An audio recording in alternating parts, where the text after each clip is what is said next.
Facciamo la nostra preghiera. Signor Gesù, Padre amato, ringraziamo questa opportunità di studio, ringraziamo, Signore, questa opportunità di ascoltare le tue parole. È bello, Signor Gesù, condividere come hai fatto 2000 anni fa con i tuoi discepoli. Ognuno di noi oggi siamo i tuoi discepoli. Vogliamo, Signor Gesù, fare delle tue parole la luce che illuminerà la nostra vita e la vita di tanti quanti sono attorno a noi. Grazie Gesù per la settimana che è finita. Grazie per la settimana che sta iniziando. Che possiamo prendere oggi l'insegnamento per la settimana. Che possiamo sì essere fedeli a noi stessi, alla nostra moralità e a tutto ciò che vogliamo, Signor Gesù, di buono per noi e per tutti quanti. Ringraziamo e chiediamo ausilio di questi spiriti amici e benefattori che sono sempre con noi, che ci proteggono, che ci istruiscono, che ci aiutano e che sono sempre vicino a noi. Grazie Gesù, che così sia. Ok, oggi siamo... Dove siamo? Dove siamo? Oggi è 23. Ah, che non l'ho detto. Oggi 23 febbraio 2026, 17:09. Sono in ritardo, sono arrivata un anno in ritardo, stavo per dire 23 gennaio 2025, 23 febbraio 2026. Sarebbe il compleanno del mio papà oggi. 23 febbraio. Siamo nel capitolo 19. Capitolo 19, la fede sposta le montagne. Abbiamo visto già iniziato settimane scorse, abbiamo letto abbastanza, ma siamo nell'Aite 12. È lungo questo. Ah, ma siamo già nell'istruzione degli spiriti, la fede, madre delle speranze e della carità, e siamo nell'ultimo paragrafo, la fede divina e la fede umana. Ok, sempre la questione della fede. Siamo noi qua a imparare, ma principalmente a mettere in pratica, che è quello che importa, mettere in pratica. Ok, iniziamo la nostra lettura. Gai, riesci a leggere? Ciao Mauri, benvenuto. Qui c'è un posto libero. Mi leggi per favore Item 12? La fede divina e la fede umana. A casa riuscite a sentirsi bene? Grazie. Nell'uomo la fede è il sentimento innato dei suoi destini futuri, della coscienza che egli ha delle sue immense facoltà, il cui germe è stato depositato in lui, dapprima allo stato latente, e che poi egli dovrà far germogliare e crescere con la sua volontà attiva. Finora la fede è stata intesa solo dal punto di vista religioso, perché Cristo l'ha preannunciata come potente leva spirituale e si è visto in lui solo il capo di una religione, ma Cristo, che ha compiuto dei miracoli materiali, ha dimostrato con questi stessi miracoli ciò che l'uomo può quando ha fede, ossia la volontà di volere e la certezza che questa volontà può da se stessa realizzarsi. Gli apostoli, sul suo esempio, non hanno forse compiuto dei miracoli? Ora, che cosa erano questi miracoli se non effetti naturali, la cui causa era sconosciuta agli uomini di allora, ma che in gran parte oggi si spiega e completamente si comprenderà con lo studio dello spiritismo e del magnetismo? La fede umana e divina, a seconda che l'uomo applichi le sue facoltà alle necessità terrene o alle sue aspirazioni celesti e future. L'uomo di genio che persegue La realizzazione di qualche grande impresa ha successo se ha fede, perché avverte in sé stesso che può e deve riuscirci, e questa certezza gli dà una forza immensa. L'uomo da bene, che crede nel suo futuro celeste e vuole riempire la sua vita di azioni nobili e belle, attinge la forza necessaria dalla sua fede, dalla certezza della felicità che lo attende. E anche in questo caso si compiono miracoli di carità, di dedizione e di abnegazione. Infine, con la fede, non ci sono più cattive tendenze che non si riescano a vincere. Il magnetismo è una delle più grandi prove della potenza della fede messa in atto.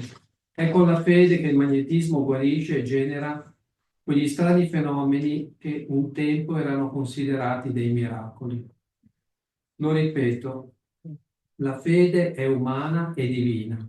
Se tutti gli incarnati fossero ben persuasi dalla forza che hanno in se stessi e se volessero mettere la loro volontà al servizio di questa forza, sarebbero capaci di compiere ciò che finora è stato chiamato prodigio e che altro non è invece che lo sviluppo di facoltà umane. Uno spirito protettore, Parigi, 1873. Grazie. No, abbiamo una conferenza intera con Esatto. questi iPad 12. Ci sono tanto da dire. Ok, Gaetano. Iniziamo da te. Che hai letto? Io dico solo due parole. Cosa faremmo senza la fede? Chi saremmo senza la fede? Secondo me la fede è vero, come c'è scritto qui, che è una scintilla divina che abbiamo dentro di noi, che dobbiamo imparare a comprendere, a coltivare. Però io penso che l'uomo, l'essere umano, senza la fede è perso. E con un briciolo di fede, con un briciolino di fede, possono fare delle cose bellissime, quelle che io chiamo i piccoli miracoli. Piccoli. Piccoli miracoli che possiamo fare tutti i giorni. Sì, Aliás, svegliarsi già è un miracolo. sì. Come facciamo a svegliare? Perché ci svegliamo? Svegliarsi già è un miracolo. Sì. Quindi è incredibile pensare a questo. Hai ragione quando dici che cosa faremo senza la fede, perché noi la abbiamo, anche se non denominiamo come fede, anche se noi non diciamo che è fede. Uomo che dice, io non ho fede, ma cammina, fa le cose, attraversa una via che è umana e anche divina, perché facciamo delle cose che non sappiamo da dove proviene. Certe persone dicono, io non ho fede, ma ho fiducia. È la stessa È la cosa. stessa cosa.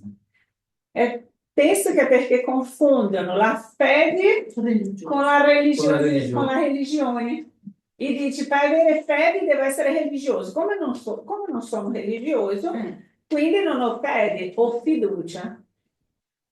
E lì è che entriamo noi con la consapevolezza di fare con che le persone riescano a vedere nella vita quotidiana il miracolo della fede, che è così, è tutti i giorni è un miracolo, no?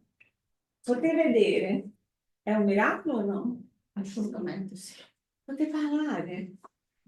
È tutto il camminare, è tutto un miracolo che noi non ci accorgiamo che facciamo tutto questo anche con la potenza del magnetismo.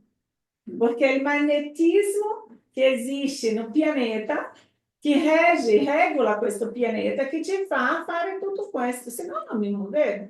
È il magnetismo da energia que é dentro de me que fa com que eu me mova. Se così não fosse, eu não sarei em grado de mover-me se não fosse com esse magnetismo.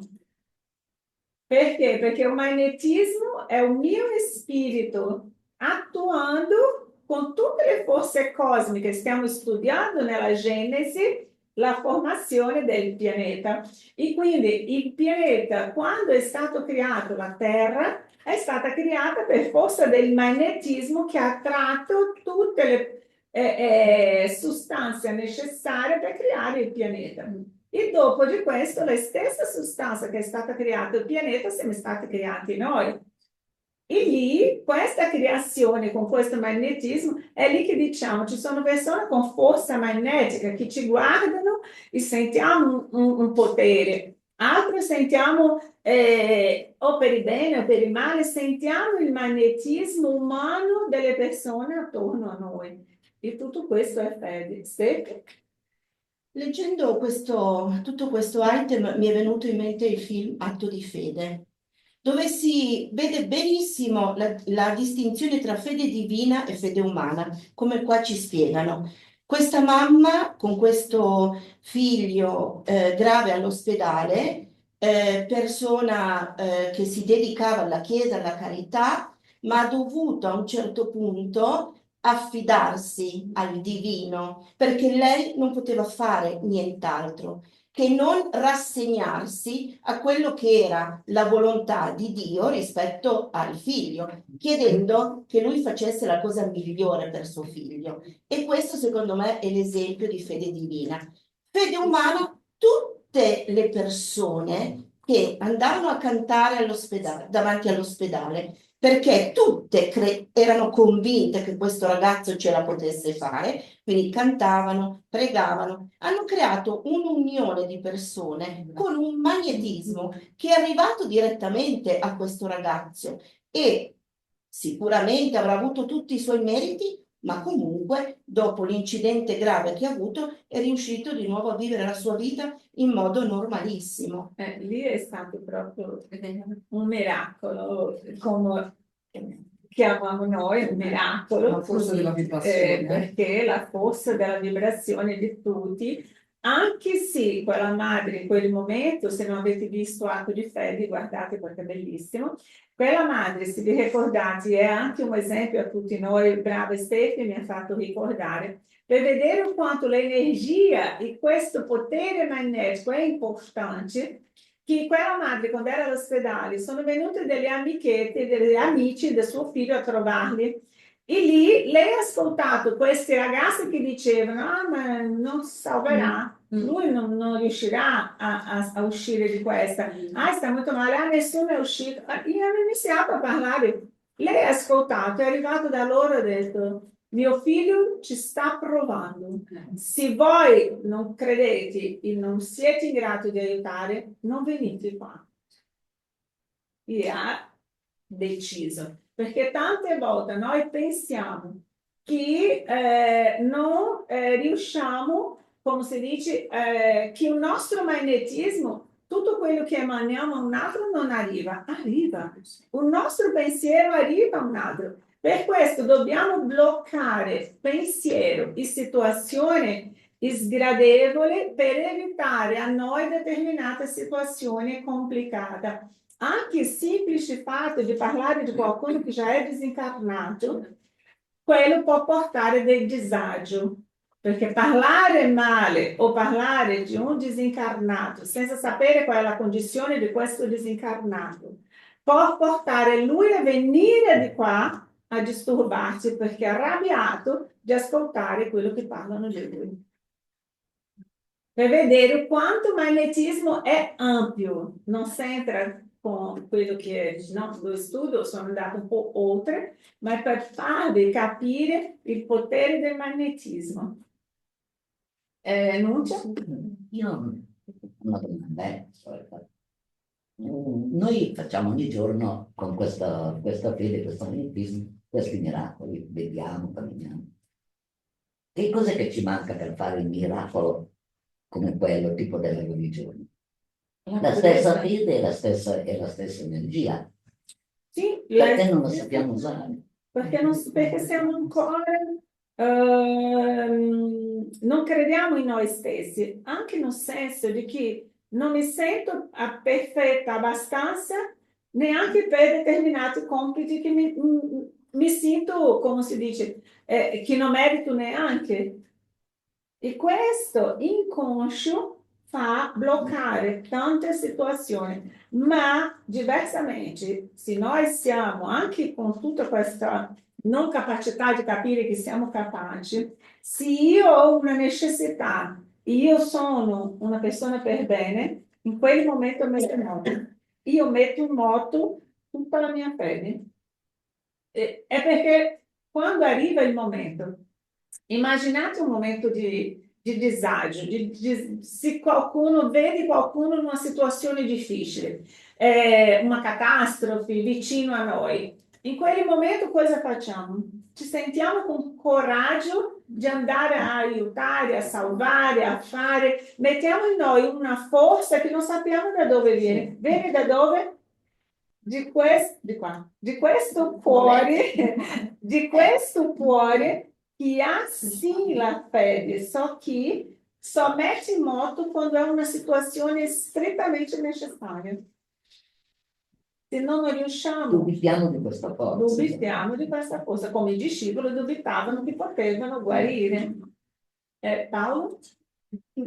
Sì, io ho trovato un po' di spunti interessanti. Qua c'è una definizione della fede che è interessantissima, perché poi dice quando si ha la fede, cioè la volontà di volere, che è interessante perché è come se fosse doppia, è la volontà di volere, perché qua ci fa capire che dobbiamo volere qualcosa con cognizione di causa, con consapevolezza. Noi dobbiamo decidere cosa volere, non essere trascinati, guidati, volere le cose senza sapere cosa vogliamo ed essere in qualche maniera vuoti in questo desiderio, perché lì è quando non abbiamo il controllo di noi stessi e seguiamo influenze esterne, interne, ma non c'è la volontà, cioè la consapevolezza e la decisione nostra di volere qualcosa. E quello, infatti qua fa capire che la fede è un po' il punto di partenza, è la benzina che ci serve per andare avanti, non è il risultato, ma è il punto di partenza.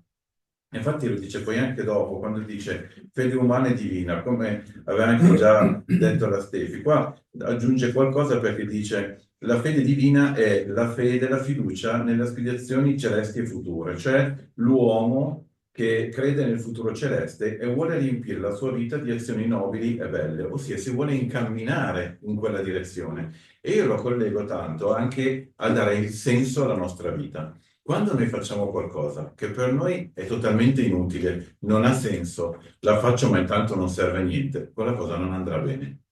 Avere fede è anche fare qualcosa che tu sai che è utile, sai che porterà bene, sai che funzionerà. E allora se lo fai con questa consapevolezza che è utile, che ha un senso, allora le cose cambiano e di conseguenza il risultato non è garantito, perché c'è la provvidenza divina che può comunque scegliere ciò che è giusto per noi. Però è diverso perché un conto è fare qualcosa a vuoto ed è un male moderno molto grave, la perdita di senso, di fare cose sia in ambito lavorativo che in ambito spirituale, tutto, che molte persone fanno le cose e poi gli chiedi perché? Boh. È vuoto, non c'è la fede, non c'è la fiducia, non c'è il senso in quello che fanno. Molte persone magari vanno a messa, c'è chi va con consapevolezza e fede e c'è chi va per tradizione, per abitudine. Però il Covid l'ha messo in mostra, prima Covid e dopo Covid si sono svuotate le chiese perché è crollata l'abitudine di andarci e molte persone perdendo il senso perché non avevano la fede nel senso il senso di quello che faccio, la fiducia che quello mi porta a una destinazione, non sono più andate perché per loro quella cosa lì aveva perso il significato, si era svuotata. Quindi la fede qua è proprio quella cosa che riempie le nostre azioni, è la benzina nel serbatoio che ci fa andare avanti ed è fondamentale in tutto, come ci dice qua, nella vita quotidiana materiale, chiamiamola così, e nella vita quotidiana spirituale. Sì, bravo Paolo. Dopo torno all'ultima frase che hai detto. Conce? Io ho visto la fede in quella mamma, in quel bimbo che è disincarnato dove hanno provato, sì, c'è stato un errore umano, ma hanno provato a farle vedere che può combattere. Invece lei ha detto delle cose molto belle anche riguardo i medici e mi ha colpito molto questa donna umile dove ha detto io lo fido al Signore, quello che sarà, sarà. Cioè, aveva anche accettato questa cosa e questa è una grande fede. Sì. Mi ha colpito tantissimo. Sapeva che poteva essere così e l'ha accettato, perciò fede questa. Sì, sì. E non ha mai voluto far rumore in tutto questo. Ecco. E viviamo molto meglio quando abbiamo questa fiducia, che è giustamente quello che volevo tornare nella parola che ha detto Paolo. E la ultima frase che ha detto Paolo c'è qua, del futuro. L'uomo da bene crede nel Dove futuro ti- celeste. Esatto. Perché avverte se stesso che poi deve riuscire e questa certezza gli dà una forza immensa. L'uomo da bene, cos'è l'uomo da bene? Cos'è l'uomo da bene? Cos'è l'uomo da bene? Un buon cristiano, quindi il buono spiritista. No, quali sono le caratteristiche di un uomo da bene? Non fare solo la carità. Dire veramente fare È solo carità, in pratica Ma verso il prossimo. Esattamente. non è solo Fare il fare- bene, Buono spiritista. fare... Ah, ma sì, sì. Moralmente elevato. Moralmente elevato. Ci sono quindi tutte le diversi. religioni, però non attesti solo a no? Uomo da bene è quello che si sveglia anche senza se non ha una religione, è un cristiano, anche la parola cristiano è anche esatto, nel senso è un uomo da bene, ho letto ieri, è giustamente quello che sa delle sue responsabilità morali, quelli che vive dentro del bene sa cosa è buono per me e quello che è buono per gli altri. Sa rispettare il limite dell'altro e il mio limite. Il proprio limite, no? Non solo rispettare il limite dell'altro, ma rispettare anche il proprio limite. No, oggi non posso, oggi non sono capace, oggi non ho voglia. Quindi noi dobbiamo rispettare il limite dell'altro quando ci dice no, o non posso, o non voglio. Allo stesso modo che l'altro deve e dovrebbe rispettare il nostro anche limiti. Ossia, per essere un uomo da bene, dobbiamo vedere il bene in tutto ciò che facciamo. Fare sempre le cose giuste. Agire in conformità con il bene e la moralità. E questo per dire non siamo perfetti, ma già siamo in grado di capire cosa è buono per l'altro, cosa è buono per me, no? Se uno ci chiede davanti a un supermercato, lei mi può comprare qualcosa? Io compro quello che trovo che sia quello che a me ho trovato che è più basso e do a quella persona. No, magari quella persona non vuole quello. È chiedere cosa posso comprare per te? E anche amare senza aspettarsi un ritorno. Amare senza aspettare il ritorno, essere rispettoso nel senso di chi sapendo se non che sei neanche rispettato. tutti sono obbligati a amarli, neanche tutti possono essere simpatici. Com'è che si dice? Non trovarmi simpatico, è un diritto di quella persona, indipendentemente di quello che sento io verso quella persona. A me non ho nulla contro, ma se lei no, ma è un problema suo, non è un problema mio. Quindi quando si dice che l'uomo da bene, che crede nel suo futuro celeste, ossia io non perdo nulla per il fatto di essere così. Essere una persona da bene, gli altri possono fare quello che vogliono, ma io devo essere io bene per me stessa. Perché? Perché il futuro, il tempo, sarà la risposta sia a quella persona, sia al mondo, sia a me. Ok? Quindi, futuro celeste, e vuole riempire la sua vita di azioni nobili, belle. atinge a força necessária della sua fede, dalla certeza della felicità che lo attende. E anche in questo caso si compie un miracolo di carità, di dedizione e di abnegazione. Questo stavo parlando con la Vale l'altro giorno, penso che sì, che dicendo medianità, tanti di noi siamo lì a esercitare la medianità, a volere la medianità. Medianità viene con la carità, con la vita quotidiana, perché quanto più io agisco per il bene verso qualcuno, la spiritualità sarà ogni volta più vicina a me, mi intuindo, mi proteggendo, agindo su di me, senza che io vada in giro a dire che sono medium. Io non ho bisogno di studiare mediunità, quer dizer, sviluppare medianità, che è diverso. E studiare è perché? Perché studiando medianità io imparo moralmente come controllare i miei male, il mio lato cattivo, il mio lato non è cattivo, il mio lato oscuro. Perché non devo sotterrare il mio lato oscuro, non devo nascondere quello che veramente sono io, perché se quello viene fuori è l'unico modo che ho di trattare, perché se non viene fuori la rabbia, io non lo so che sono una persona rabbiosa, che quando inizia la rabbia nascondo, e li lascio dentro, non lavoro, non elaboro, no, io devo elaborare in modo che tutti i sentimenti, la invidia, la rabbia, tutti questi sentimenti che non, i pettegoli, volere parlare delle vite delle altre, mettere in moto la vita dell'altro, le notizie sulle vite mundane di qualcuno, quello è una cosa che ci allontana da questa energia degli spiriti che ci come si dice, che ci auxiliano. È per questo che queste paragrafo è bellissimo. Ma io devo credere, sì, che tutto che faccio io è per me adesso.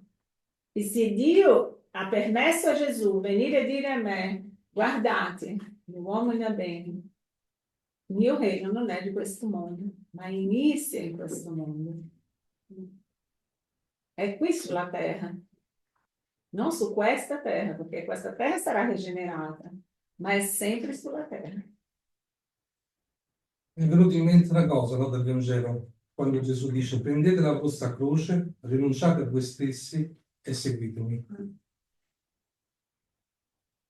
È importante questo, cioè rinunciare innanzitutto a noi stessi, al nostro orgoglio, per seguire, non per superarlo, per stare dietro Gesù.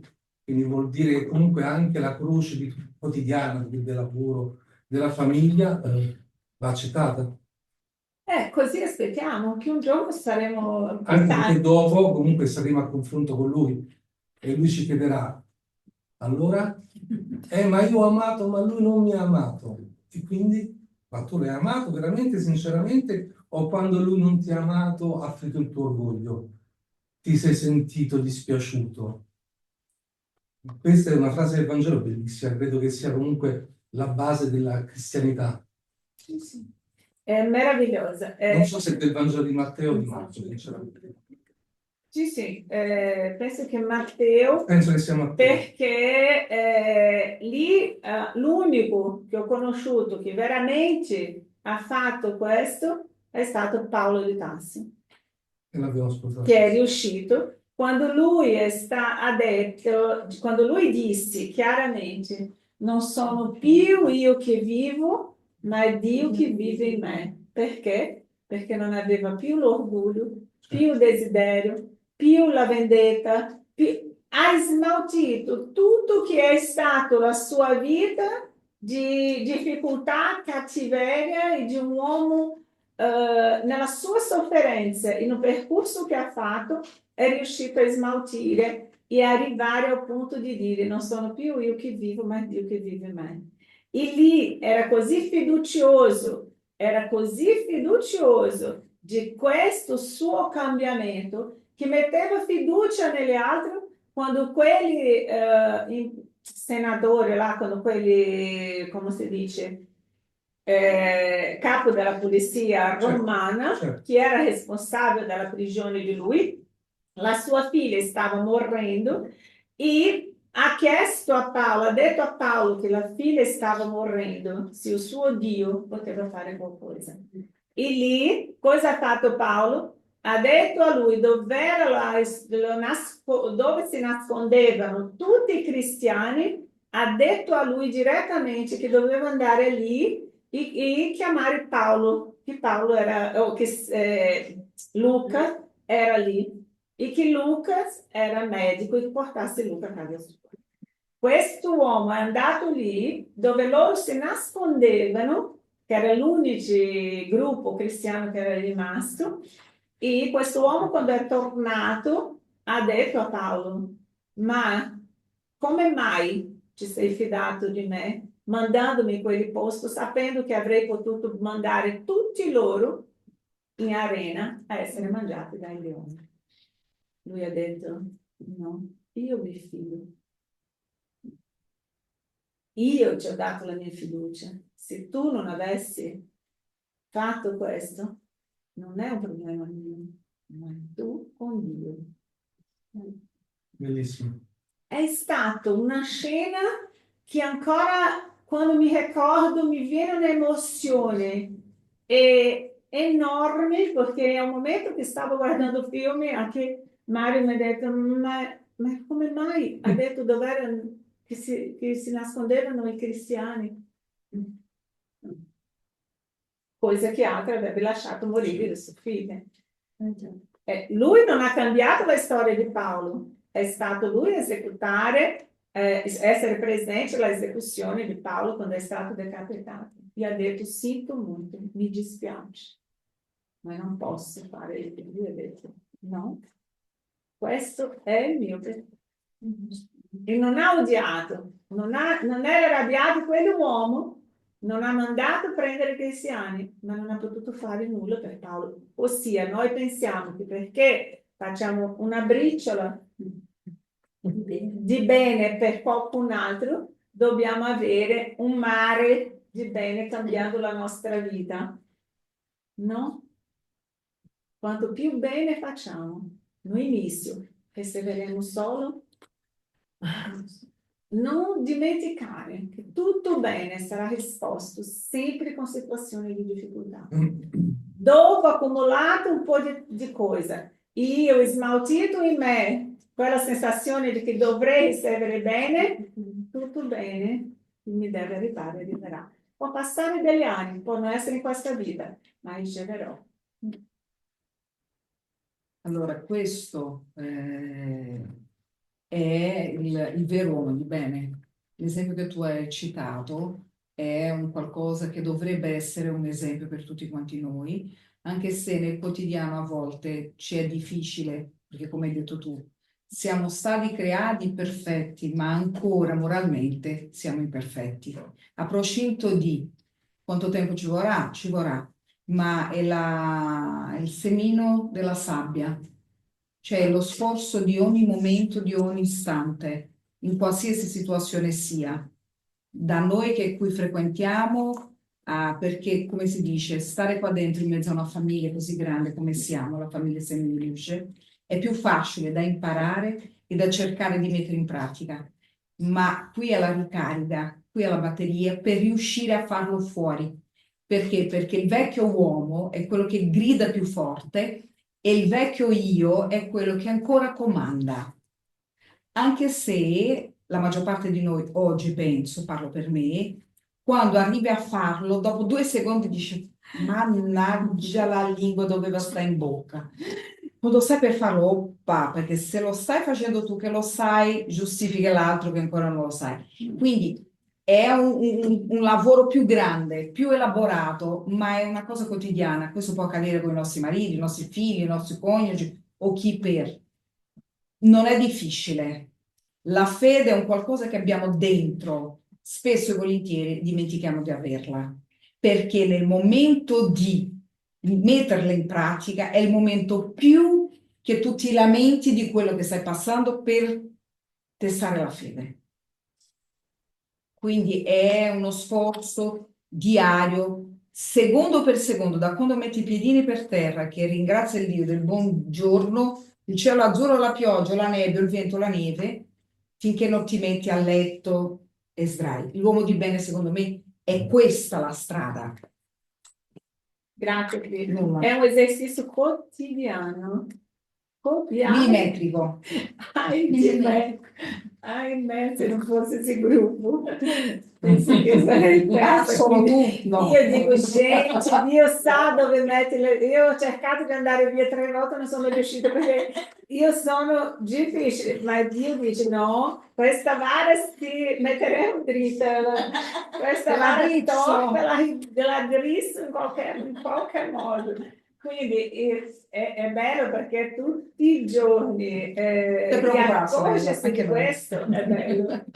Paolo? Sì, volevo tornare a quello che ha detto Marco, che è importantissimo. E quando lui diceva abbandona te stesso, in realtà abbandona, secondo me, quello che pensi di essere, l'illusione dentro cui noi ci nascondiamo di tutto quello che riteniamo essere necessario, importante, tutto ciò che per noi è imprescindibile, in realtà poi sono, come dire, distrazioni che ci distraggono da quello che siamo realmente, che siamo scintille divine, siamo figli di Dio. Quindi quella è la nostra natura che deve emergere. Quindi l'abbandona te stesso è abbandona quella guscio che ti stai messo sopra, convinto che sia quello il tuo essere, ma non sei quello. Però poi dice, prendi la tua croce e segui.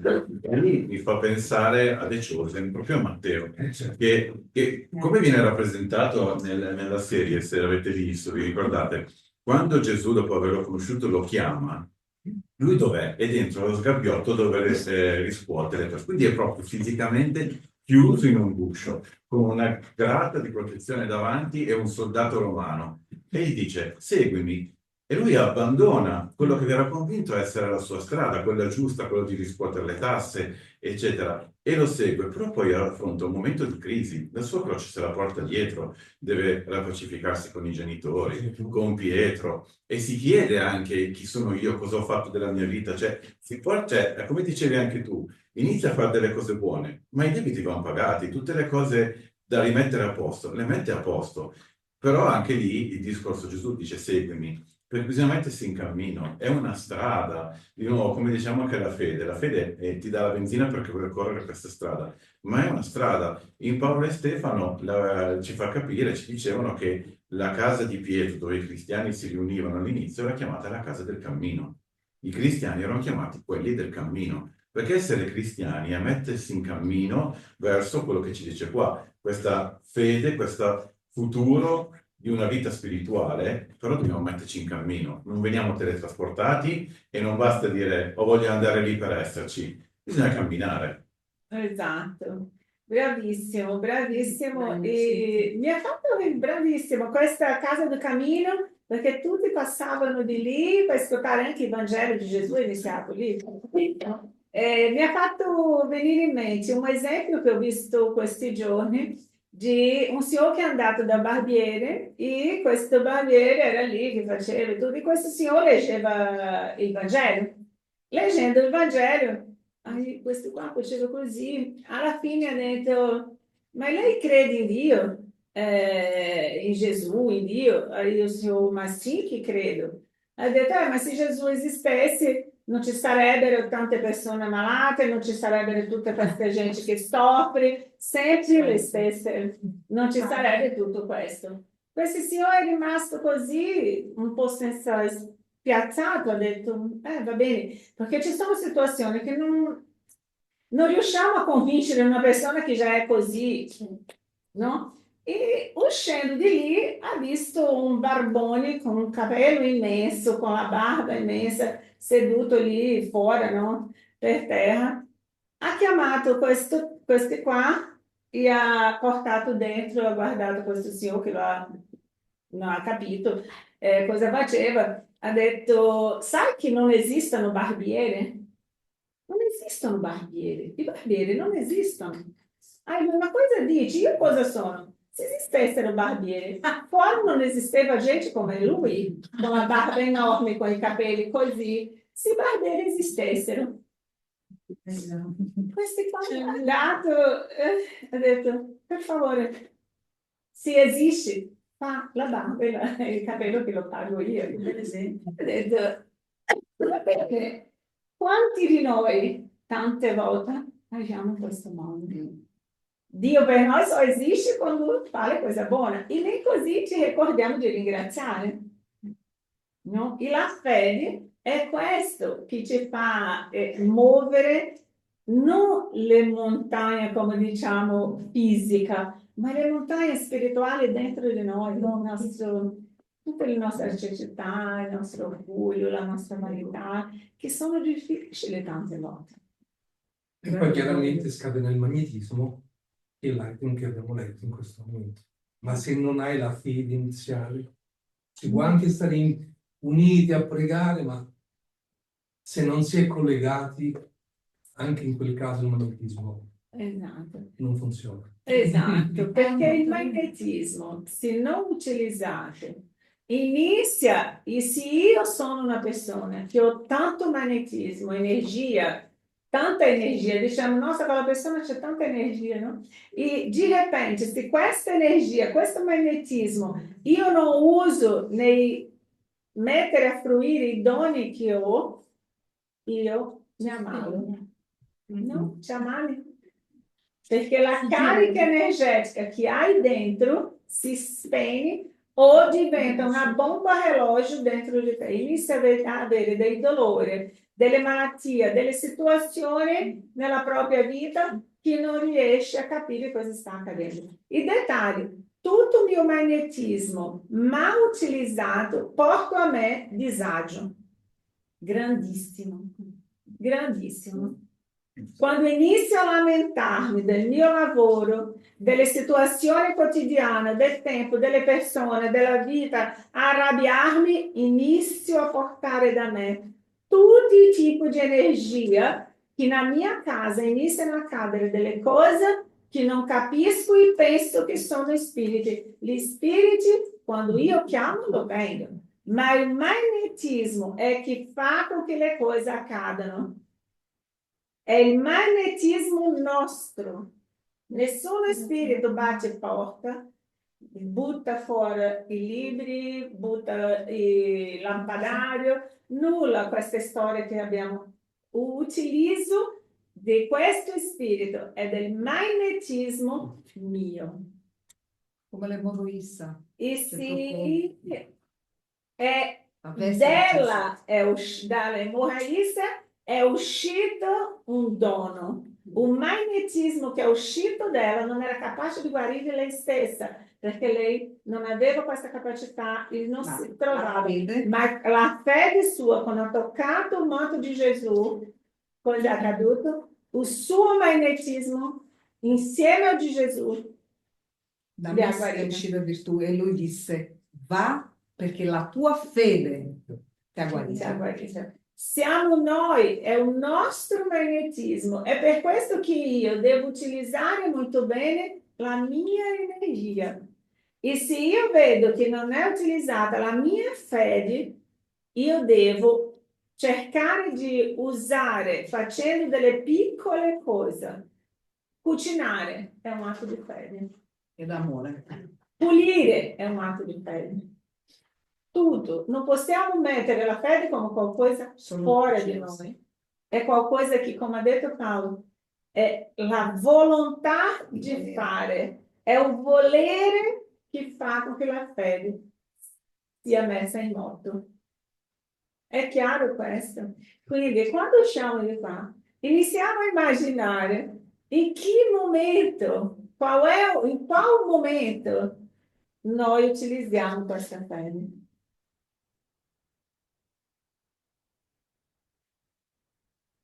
Non c'è una canzone. È abbastanza semplice, questo capitolo è completo. All'inizio dice proprio, nell'uomo la fede è il sentimento innato dei suoi destini futuri. Quindi la storia è sempre quella di conosciti, cammina, mentre cammini ti conosci, studi la teoria, metti in pratica, impari e poi capisci che avevi tutto dentro. e qualsiasi cosa fai, anche fare una famiglia, cambiare casa, fare un figlio, è una grande fede. Sì, Cambiare paese con il figlio. Cambiare cambiare lavoro paese. senza conoscere nessuno. Esatto, È la tua croce. che ce l'ha che- È la tua croce. È un modo di fede forte. sì. Io conosco la fede come è una frase, non lo so. Ah, ma cosa fai in altro paese con bambino? Non lo so. Ah, ma se non c'è ma che? Non lo so. Ma non c'è lavoro? Non lo so. Perché è un grande non lo so, ma so che qualcosa va a accadere, non lo so cosa. Di buono. Sì. Esatto, quella è una fede. Grande fede. È una grande fede inconsciente, perché voi volete vedere una fede inconsciente? Quando noi entriamo in un aereo, Sì. io faccio la preghiera. Entriamo in un aereo per viaggiare, Se non è fede, va. se non abbiamo una inconscia fede, non entriamo, perché ci sono persone che non entrano, mia mamma non entra più in fede, a non ser quando l'amore è più grande, che lei chiude gli occhi e viene pregando di là qua, ma viene. Così per dire, la fede, se non ho, non entro, perché immagino che ci sarà sempre qualcosa di brutto. Ah no, io non vado perché cadrà l'avione, perché questo, perché l'aereo cade, perché questo, no, perché quello prende fuoco, no, perché quello sarà, mi derubano. No, non vado lì, non esco la sera, non faccio questo, non faccio quello. Questa è mancanza di fede. È al contrario di quello che stiamo dicendo. È una fede al contrario. È mettere in moto una situazione che sto creando io. Un magnetismo. Quando io, mio figlio sta uscendo di casa, che dico, no, attento, che la macchina, chiudi questo, sta attento a questo, sta attento a questo. Aí, cosa accade? Accade. È una bocca di madre, no? È il magnetismo da energia che va. Mio figlio sta uscendo di casa. Mio figlio, io non posso stare con te, non posso fare nulla. L'unica cosa, consegno al nostro Signore Gesù Cristo, consegno a Nostra Signora e prego. Lì la energia che sto mandando, vado a dormire, ma come riesci a dormire? Mi dispiace, ma io durmo. Ho consegnato a Nostra Signora, ho fatto la preghiera, io durmo. E perché deve stare sveglia dove lui, cosa accadrà a lui? Perché la energia mia farà un collegamento energetico, magnetico, con tutto attorno a lui, che peggiorerà. Ho una domanda, parlando di energia, ma può capitare che magari hai qualcuno vicino che non senti una buona energia, anzi il contrario? Come si chiama questo? Sì, può capitare, ma questa energia che sentiamo è perché qualcosa ha trovato in noi per essere vicino, se no non sarebbe. Cioè, scusa, non l'ho capito. Noi siamo magnetismo e attraiamo quello che è uguale a noi, simile a noi. Io ho avuto una Sì. persona vicino pochi giorni fa che non riuscivo a... Poi ho scoperto che è una persona che fa cose, carte, come si dice, cartomanti, ma fa cose... Mi ha dato, non riuscivo a starle vicino, ma non la conoscevo, Ecco, allora? In che senso non la conoscevo? Non la conoscevo come persona, era seduta vicino a me, eravamo a tavolo, che era un'amica di Ah, sì, pensavo che era uno spirito e mi è successa disincarnato che questa è cosa, ho sentito dovuto vicino a alzarmi te. io ho dovuto alzarmi. Esatto, perché? Perché energeticamente hai percepito questa energia che è entrato in shock in quel momento con la tua, perché? Perché quello spirito era incarnato. Se quello spirito, perché quella donna era incarnata, era vicino a te, non poteva essere. Se quello spirito fosse disincarnato, non sarebbe vicino a te. Obbligatoriamente era vicino a te, lo hai percepito perché era con una persona incarnata. Ok? Per questo non ho capito prima, non avevo capito, pensavo che un spirito disincarnato. In questo caso è perché qualcosa ce l'aveva con noi. Perché noi attraímos quelli spiriti che sono vicino. Diversamente di questo, non dimentichiamo, posso spiegare, non è dentro il tema, ma spiego.